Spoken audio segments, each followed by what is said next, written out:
Hello and welcome to another episode of the Limitless Podcast, where we're making the impossible possible. In today's episode, part B of my interview with Arnie Bernstein, I summarise some of my favourite parts of the conversation, and there were a lot. And I suggest some lessons we can learn from Arnie's just do it and make a mess attitude. There were so many nuggets of wisdom in this conversation. So, let's go for it.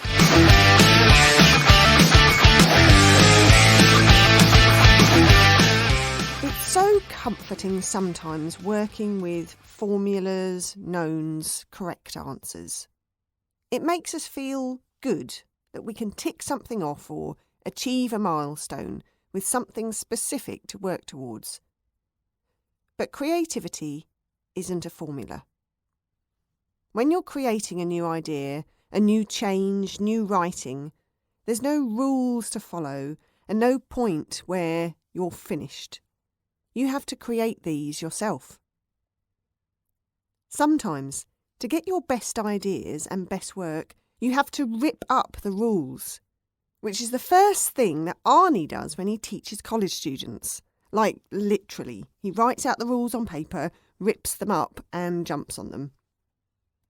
As Arnie says, you create an unholy mess, then you go back and clean it up. An unholy mess may seem unappealing, but that's where you start.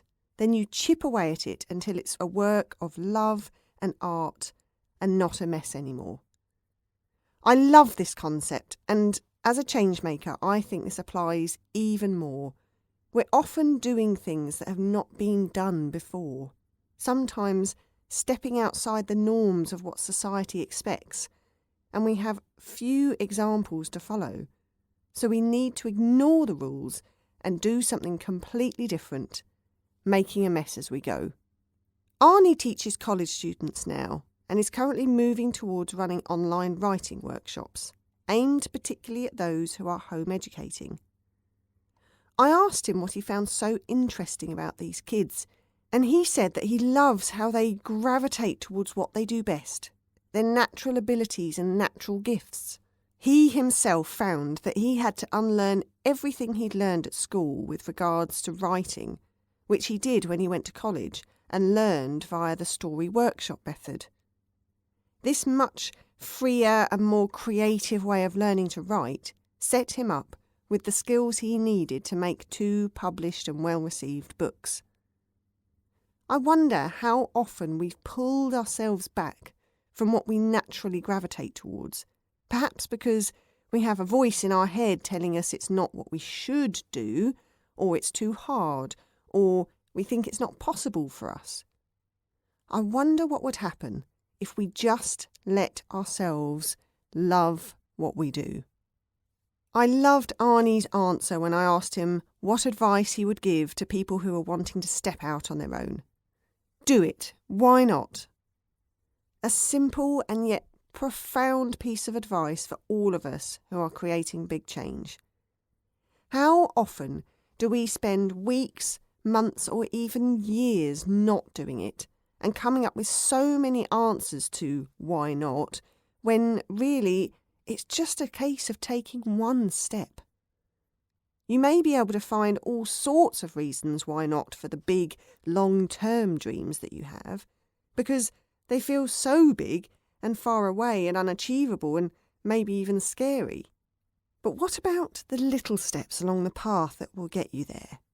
Writing the first sentence of your book and getting it wrong a load of times before you get it right.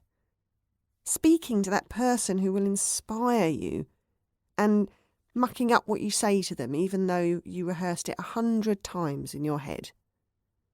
Sending that message to someone on a long shot and maybe never hearing back from them. Follow the steps along the path until the big dream makes sense and is less daunting, and the why nots become a bit empty and no longer true. You know you must have it right, whatever it is you do, when the idea of retiring from that profession or work seems idiotic. How can you stop? Arnie says about writing.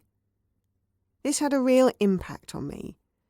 I try to think forward to the day when I might consider retiring and wonder, what is it that I will continue doing at that point? What would I start doing because I had the time? That's what I need to be doing or starting now. That's what will drive me. This is who I am now. I don't want to wait to retire to do these things. I want to make the most of them throughout my life. And I don't want to look back and wish I'd started earlier, because if there's one thing we can't get back, it's time. So let's take a moment. Picture yourself at retirement age and work out what is it you need to start doing right now so that you'll never want to retire. And then stop thinking about it and just do it. I'm so glad I got to speak to Arnie. He's an inspiration as a writer and a teacher, and I just love his attitude and his fantastic Chicago accent. If you've got a bit more time on your hands, go and check out the previous episode, which is where we did the actual interview.